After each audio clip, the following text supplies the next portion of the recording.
Welcome to hashtag Tell Your Story Tuesday. We are not live because I couldn't figure it out. So this is what the conversation was supposed to look like, recorded and uploaded to this page for your viewing pleasure. I apologize that yesterday I promoted we would be live and we were not. If you were one of the few who caught us trying to figure it out, then you will not be surprised at all that technology and I did not agree. For those of you who are tuning into this video and don't know who I am, I'm Allie. I'm the Lady Boss owner, founder of The Right Place, Right Time, my virtual boutique of ghostwriting and writing coaching services for badass and brilliant women who are ready to brave the path to the page and tell their stories that will change the effing world.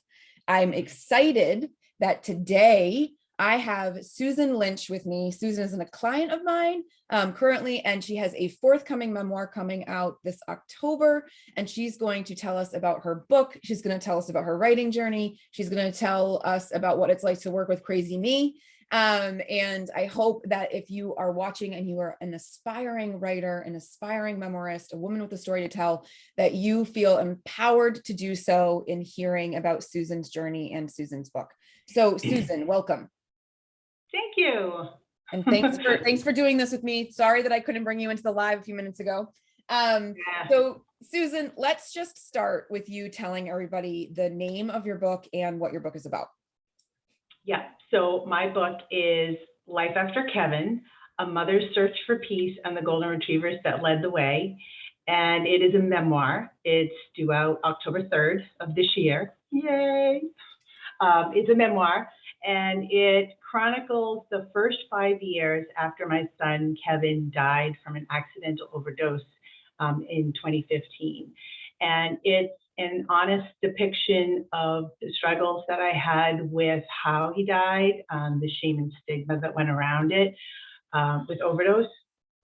And it also depicts the relationship that I had with my two dogs at the time, Manny and Trip, and how they helped me emotionally through my grief journey. And also through the amazing signs that my son Kevin had given me, it's a spiritual growth and how I ended up having found a relationship with him in spirit. So. Oh my gosh. Okay. So let's, there's two things here that I want the people who are watching this video to know. So number one, why don't you tell us a little bit about like the relationship with your dogs? So talk to us a little bit about, how dogs are such a huge part of your life. And I think what's also interesting, right, about this book is that when you started the book, you really thought the book was more about the dogs and how that part has evolved. So tell us a little bit about that. Yeah, so I've been a competitive dog trainer and exhibitor for the past, since 1995, so for a long time. And I was heavy in the dog show world for a long time. And all of that kind of came to a head when Kevin died. And obviously it stopped. And but it was the relationship with my dogs that was, like I always say, I thought I knew everything there was to know about that relationship. And then when Kevin died, they just supported me at every turn. They went from doing all kinds of stuff. Their weeks were filled with training and events, and they went from that to like nothing. And just basically going for a walk with me in the woods, and the rest of their job was just supporting me. And I don't know what I would have done without them. Yeah. So as you were working on the book, right, the dogs are like as much a main character in this story as you are, or your husband, or your son Kevin. So like what happened then where like, you had one title, right? So originally the book was going to be called Following Their Lead, and the dogs were kind of front and center. What do you think happened while you were working on the story where all of a sudden you realized that the book was actually maybe more about the signs with Kevin? Maybe give the readers just a little teaser as to what you mean by sign, and tell us about that evolution going from one title to another. Yeah, so we got almost through the whole, well, actually probably we got halfway through the manuscript, and we realized that Following Their Lead, which was the old title, was also included Kevin, because I had so many signs from Kevin, and he was, really reaching out and letting me know he was around. And it just, it had started with, I wanted to be able to put into words how much my dogs had helped me through the process. But I realized halfway through that it was really more than that. It was Kevin helping me through the process and the dog. So I had to, change the title, which was very traumatic. I was emotionally attached to that title. And so, yeah, so it was an evolution, and but I think in the end, we ended up doing the right thing and having a more accurate depiction of what the book's about. The dogs still are front and center, like you said. It's our relationship, it's our, how they supported me at every turn. But also Kevin was there too, and he was obviously a big part of it. So, Yeah. yeah. So go ahead. I was going to say, so for those of you who are watching this video, the signs that Kevin provides Susan on this journey that are included in the book are mind blowing. They are mind blowing. Even in just saying that, I'm getting chills, like goosebumps from like neck to toes. And I have now read this book a bunch. I have read each chapter multiple times. We're really close to finishing up the manuscript and going through the last like read through cover to cover, which will be, I think, my 4th read of everything kind of total. And every time I read a chapter that has a sign from Kevin in it, my heart swells. So there is some really fantastic, like truth is stranger than fiction kind of stuff in this book. And you are not going to want to miss it. So, okay. So Susan, you have never written a book before. Correct. This is your first time. So let's talk about this journey that you've been on to write this book. So when you started to think about writing this book, did you know immediately that you needed help and support? Did you already know what you didn't know? Like, where were you in the beginning and where do you feel like you are now? Oh, that's a kind of you don't know what you don't know. That's the thing, so I journaled after Kevin died. I was a big journaler, and I knew I had this, like, the creative part of it. It was my story, but I had no idea how to, map it out. And, I had no framework for how to make this into a book. And when you journal, this is what I learned when I'm journaling. I knew, it made sense to me, but I had to have it make sense to an audience, like people that are going to read it, in order for it to make the impact I wanted it to make. That I was sure of. I wanted this to be something that people could, that were struggling with stigma, or maybe somebody had gone through a divorce and it was their dog that was their constant companion that got them through it. I wanted to connect with people in that way. And I knew I needed help. I did know that. Yeah. So that part you knew. Yes, that part I knew. Yes. So just for clarity for the reader, then, would you say that the two kind of biggest things that you would want your readers to kind of take away are, like, one, the loving power and unconditional kind of bond and companionship of you with your dogs, and what they can do during moments of trauma as one thing, and then the second thing being more about, like, no matter how a person dies, if it's accidental overdose or something that a circumstance around death that people deem as lesser than, you're trying to bring to the forefront that grief is grief, love is love, and regardless of how people pass, their lives should still be honored. Yeah, I wanted to shine a light on stigma and the effects and what it does to people. And I felt that by humanizing it and putting it into a story, it would, one of the big reasons is it would give Kevin's death meaning. And that was very, very important to me. And it would help, it would have him, it would be his legacy.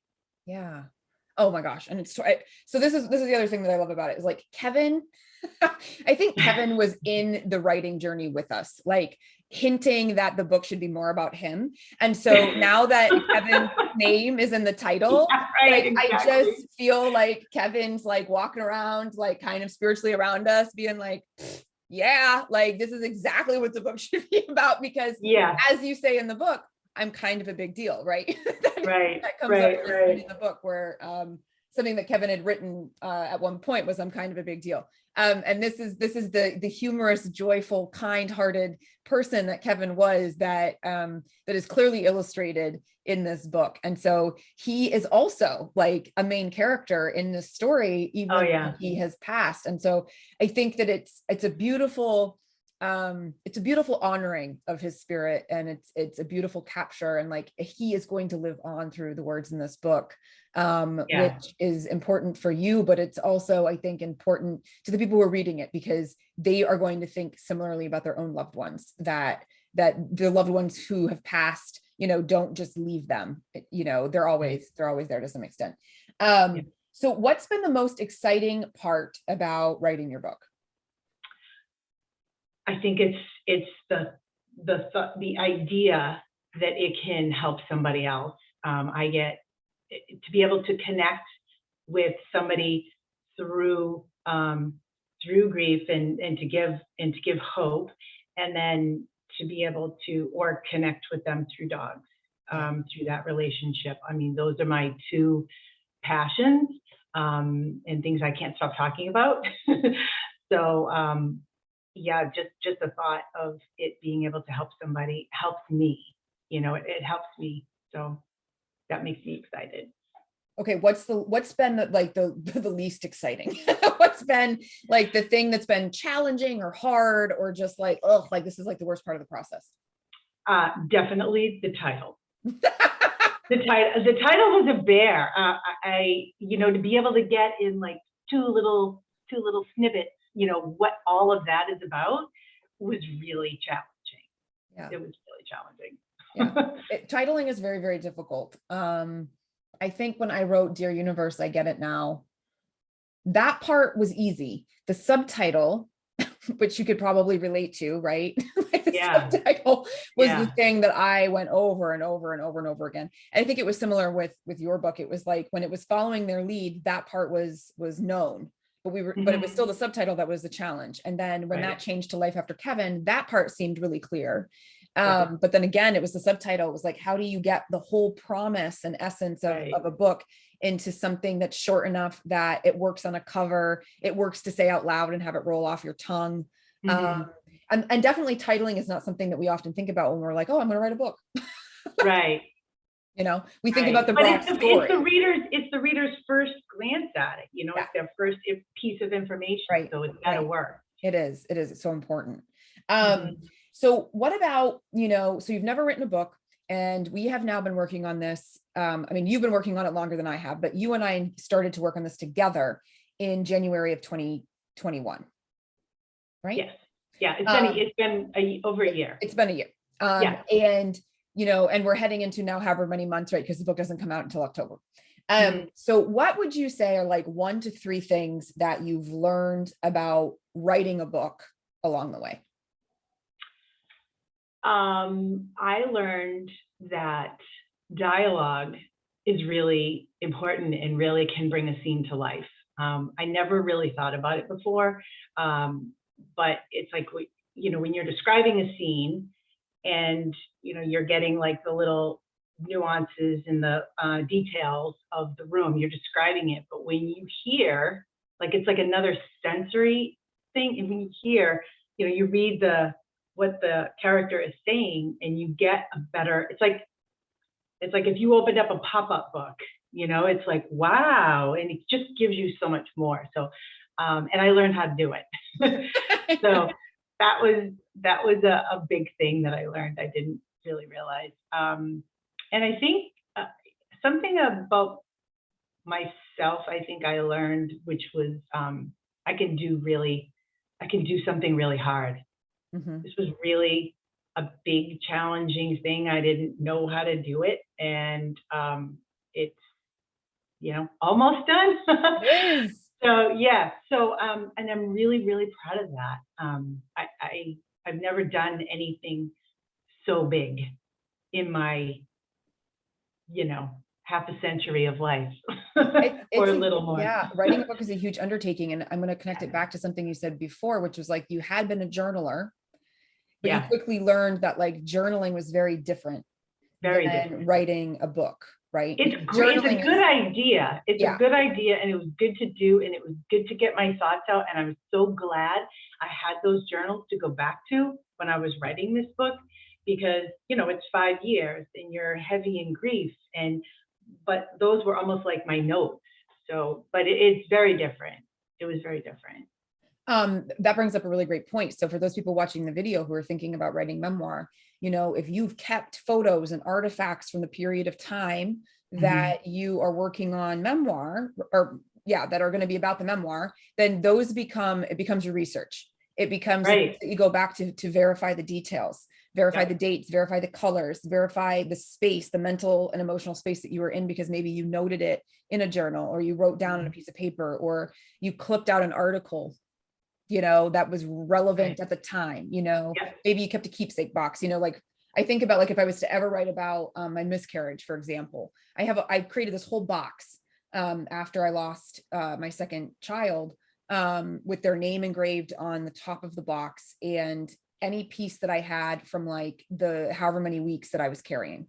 Very, very few items. Yeah. Right. But I don't look in that box like on a Right. regular basis. And I don't go seeking out those memories.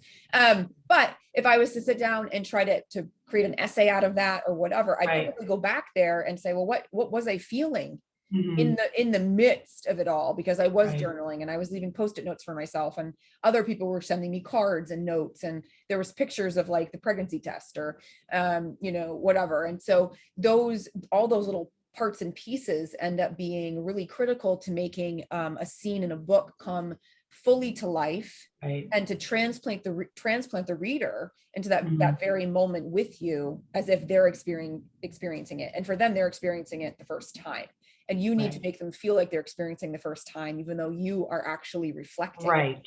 Right. Right. Which I think is Right. also the challenge Yes, in definitely. telling a book or writing a memoir, because you were straddling two lines. You're the person you are now looking back, and we all have Right. all that insight from hindsight and times past and reflection and all that jazz, but you also have to write it as if it's actually happening. Yes. Right. Yes. And balancing those two voices. Yep. And when you've never done that before, that can be really hard. Right.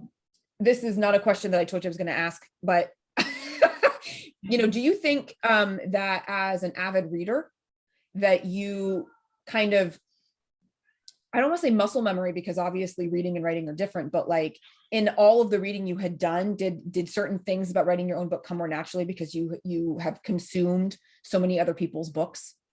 The way a scene is structured, or dialogue or flow or anything like that?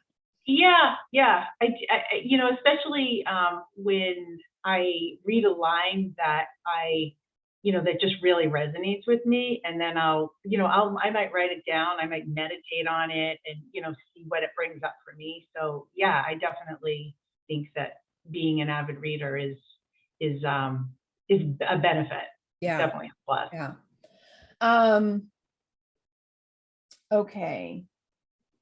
How about tell us something that has surprised you during this journey of getting your story onto the page? I am surprised at how empowering it is. I Um, know, isn't it the best? it is. It's like I figured it might be, but you can't. You don't know until you do it, and it's just like, because it's memoir, right? So it's like it's my heart and my struggles and my pain, and it being vulnerable, and so I figured I'd be more nervous, but I'm like, yeah, I cannot wait till this book comes out. And just to be able to,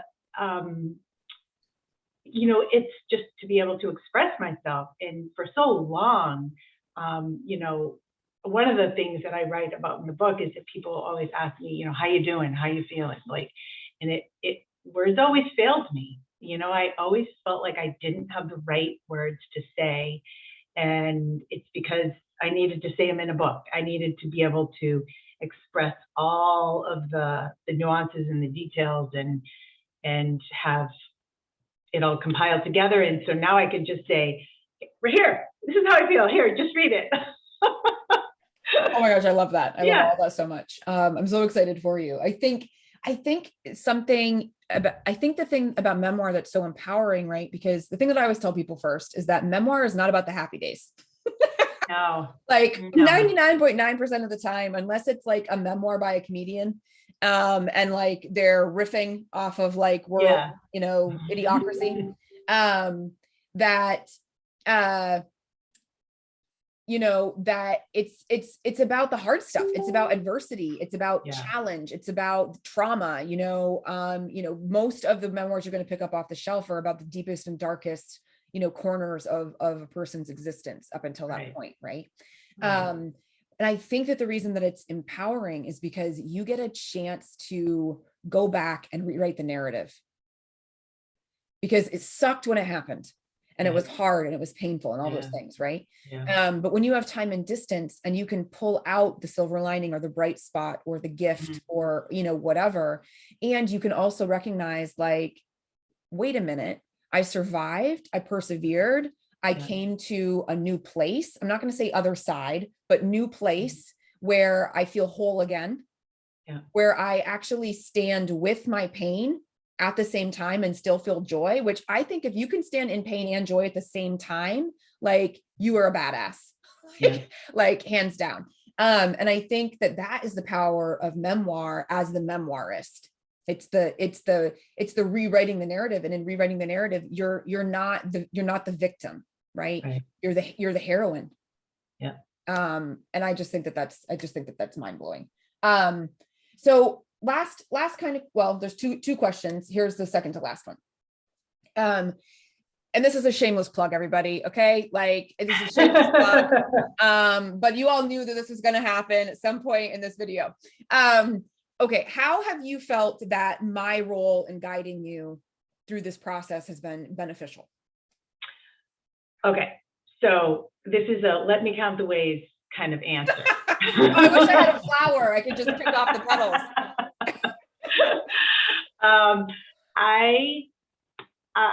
You provided the framework. I mean, I handed you a 60,000 piece puzzle and said, "Here, what do I do now? Here's my story."